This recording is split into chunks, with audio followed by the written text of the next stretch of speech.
Para começar, gente, na semana passada nós tivemos a aprovação da PEC número 8 no Senado, né? O que é essa PEC?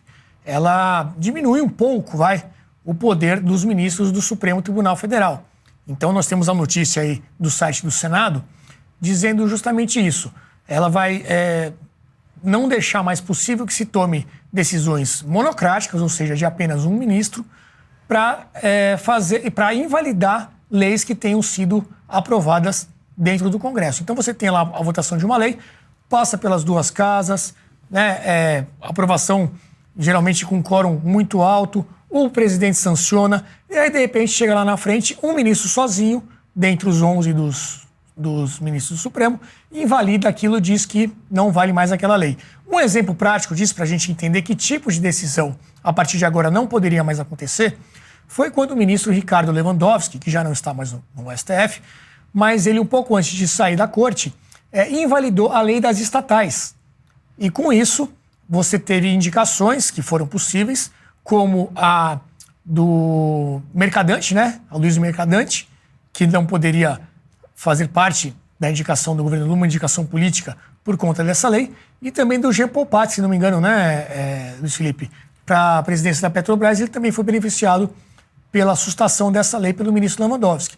Então, ou seja, uma alteração até pequena, né, dentro de todos os poderes que existem lá dentro do STF, mas mesmo assim a reação foi muito forte. Antes de passar a palavra para os nossos comentaristas, eu quero colocar aqui uma sequência de vídeos dos ministros reagindo a essa aprovação, que foi apenas no Senado, por enquanto, ainda precisa ir para a Câmara, mas o pessoal não recebeu muito bem, para dizer o mínimo, essa aprovação da PEC. Vamos começar então com o ministro Barroso.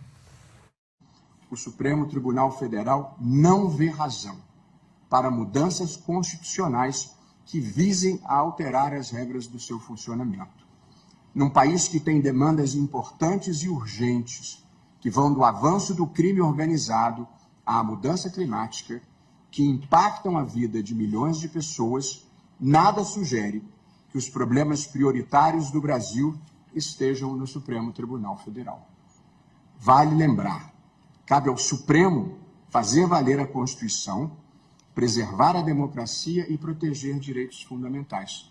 A pergunta a se fazer é a seguinte: esses objetivos foram alcançados? A resposta é definitivamente sim. Isso significa que o Supremo Tribunal Federal cumpriu o seu papel e serviu bem ao país. Não há por que alterar o que vem funcionando bem.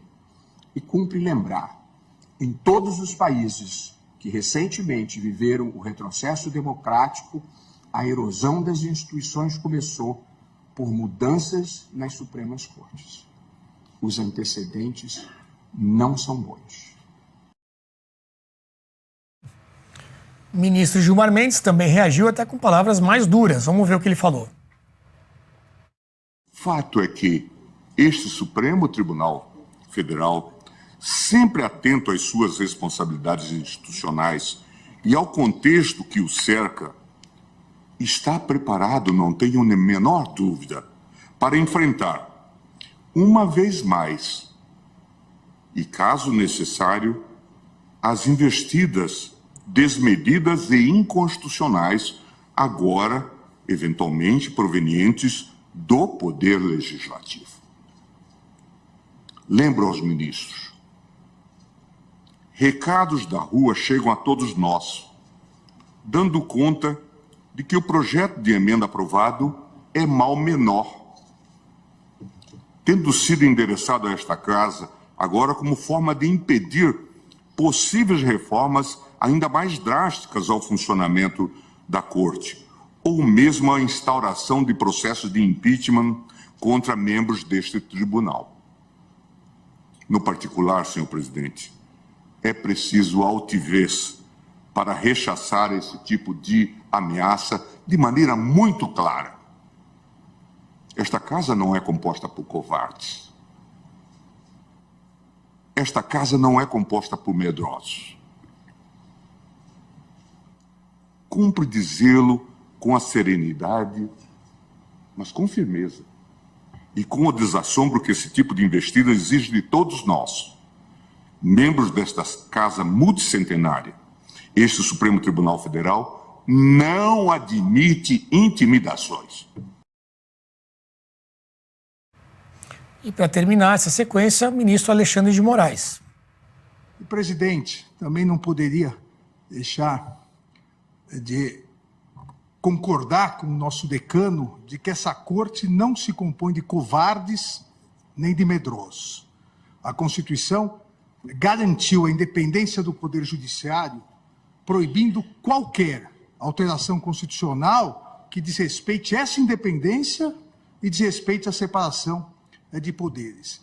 E tenho absoluta certeza que essa corte, sob a presidência de Vossa Excelência, demonstrará coragem na defesa dessa principal garantia do Poder Judiciário, não em favor do Supremo Tribunal Federal ou em favor dos juízes e juízas, mas a principal garantia do Poder Judiciário em defesa da sociedade. Adriano Janturco, começo com você. O que você achou aí, primeiro da aprovação da PEC, né, e da reação dos ministros diante dessa notícia? E, no fim das contas, o fato é, ministros da Suprema Corte estão comentando uma votação do Congresso Nacional, né? Isso também acho que talvez seria a principal notícia. Olá, Renato. Boa noite a todos. Boa noite, meus colegas, os telespectadores aqui. Bem, acho que muitas vezes nós aqui concordamos e, assim, realmente péssima, né? Essas últimas notícias e também, de forma geral, como o STF vem protagonizando, de forma geral, a política da última época, das últimas fases. É exatamente tudo o que não deveria acontecer, né? Obviamente, o Parlamento, o Congresso, é soberano para fazer propostas de emendas constitucionais para mudar a Constituição. Alguns até falaram, alguns juízes, que se trataria de uma questão de ordenamento interno da Corte. Obviamente, o ordenamento interno, o Estatuto Interno da Corte não é superior à Constituição, nada é superior à Constituição, e o Congresso, os congressistas foram eleitos, então tem mandato, tem representação popular, também, inclusive, para poder fazer emendas constitucionais. Um dos problemas do Brasil, inclusive, é que o Brasil tem a Constituição mais emendadas do mundo, né, mais emendada do mundo. E essa seria uma enésima emenda constitucional. Mas por quê? Porque, evidentemente, se nota, por vários casos anedóticos e também a pesquisa de opinião que mostra isso, etc., várias questões, e, na verdade, há um desequilíbrio hoje com a Corte Suprema e entre a Corte Suprema e os outros poderes. Quando a Corte Suprema protagoniza a vida política, não é uma situação positiva. A Corte Suprema deveria ser o guardião de última instância das várias questões políticas, constitucionais, jurídicas, etc. Já só isso, a situação atual, mostra um dos problemas. E aí depois, com várias interferências dos dois lados, né? Então nós tivemos juízes que ligaram diretamente, telefonaram diretamente para políticos para mostrar sua insatisfação. Tudo parece indicar de forma muito veemente, o que não é indicado, não é esperado por um juiz da Corte Constitucional, do Supremo. Então, várias coisas que não deveriam acontecer. Eu tentei procurar, inclusive, fazendo uma breve pesquisa rápida sobre outros Supremos, Cortes Supremas e Cortes Constitucionais ao redor do mundo, e o funcionamento é bastante diferente. Tem alguns pontos similares e outros bastante diferentes. Talvez depois, se quiser, podemos entrar nisso, mas só queria chamar a atenção sobre algumas coisas. A meu ver, é evidente que nós temos alguns problemas, na Corte Constitucional, no Supremo, e entre o Supremo e os dois poderes, mas eu fico com medo que nós estejamos tentando resolver com várias gambiarras e não atacando o problema na raiz dos problemas. E as raízes dos problemas, para mim, são várias. Primeiro é a Constituição.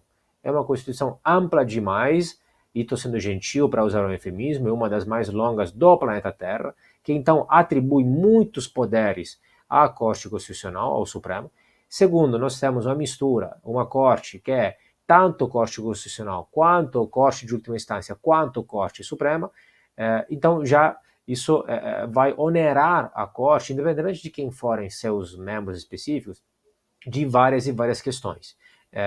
E também uma cultura política, uma cultura jurídica, intencionalmente, de querer mudar a sociedade. Repeti já várias vezes aqui, se usa o direito como ferramenta de mudança social. E então tudo isso compõe vários problemas. E eu temo que alguns dos dispositivos que legitimamente estejam se tentando mudar, na verdade sejam só gambiarras que vai mudar alguma coisa no curto prazo, mas não vai mudar a sua essência de fato. Tem algum cheiro ali de como é que está isso dentro da Câmara? Os deputados, você acha que já está para prever algum tipo de votação que a gente vai ter lá? Olha, eu não confio na liderança da Câmara, não confio na liderança do Senado. Deixar bem claro isso. Então, o resultado ainda não consigo determinar se vai haver alguma composição com o governo, da liderança da Câmara com o governo, para que jogue essa PEC por água abaixo. Eu espero que ela vá a voto e que, de fato, prevaleça a vontade popular de querer limitar o poder do STF. Eu gostaria de pontuar aqui um tema importante. Essa PEC, ela é muito pouco para você fazer uma reforma do STF. É mínima e nada mais é do que uma regurgitação do que existe já em Constituição, em regimento. Né? Eles criaram um poder autocrático que se autoimpõe poder e que se autoimpõe decisões monocráticas e cada um fica com o seu, cada juiz fica ali com a sua bolha e decide dentro da sua bolha. Aí você fala assim, mas por que então houve uma reação, já que é uma PEC bem tênua, na minha opinião, não reforma o STF como deveria estar reformando? Então, por que eles tiveram essa reação tão visceral? Porque se você tem que seguir também o dinheiro. Vamos botar isso aí. Você podendo fazer decisões monocráticas, facilita que o juiz, junto com o seu escritório, facilite ali os trâmites, né?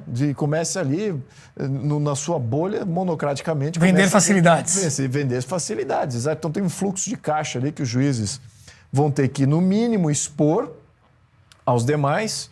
No pior dos casos, vai ter que compartilhar. Então, eu acho que tem muito desse aspecto ali também, na minha opinião, que também dosa com o poder político que fica, de certa maneira, diminuído.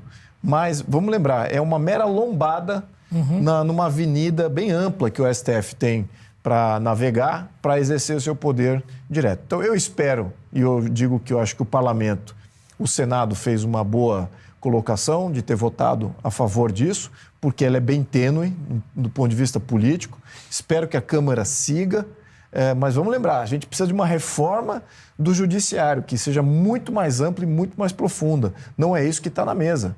Temos que aproveitar esse momento e fazer essa reforma. E como o João Turco muito bem colocou, temos um problema constitucional. Nós, praticamente todos os juristas, até a própria OAB já está reconhecendo os partidos, os parlamentares, seja senador, seja deputado. Essa Constituição está falida. Já temos uma sexta república falida.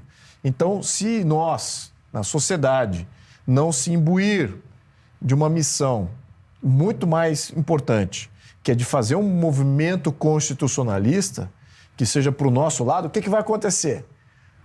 A agenda propositiva de mudança constitucional vai estar todo do lado desse pessoal aí, desses que já têm o poder, desses que já exercem a tirania no Brasil. Então a gente tem que abraçar esse tema, né? Eu acho que eu conto aqui com o João Turco, com o Lobauer, com vocês também para expor esse tema, porque de fato precisamos de mais gente entendendo a importância disso. Eu venho pontuando isso, por isso que durante 2 anos fizemos uma proposta constitucional que pode servir como guia.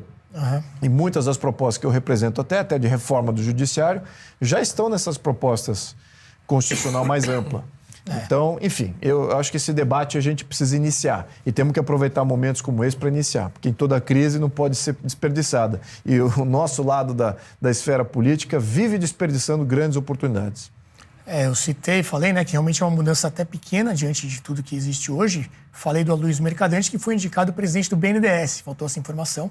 Ele não poderia ter sido indicado caso a lei das estatais, que foi derrubada monocraticamente pelo ministro Lewandowski, se ele não tivesse esse poder, né, que é o que está se propondo agora.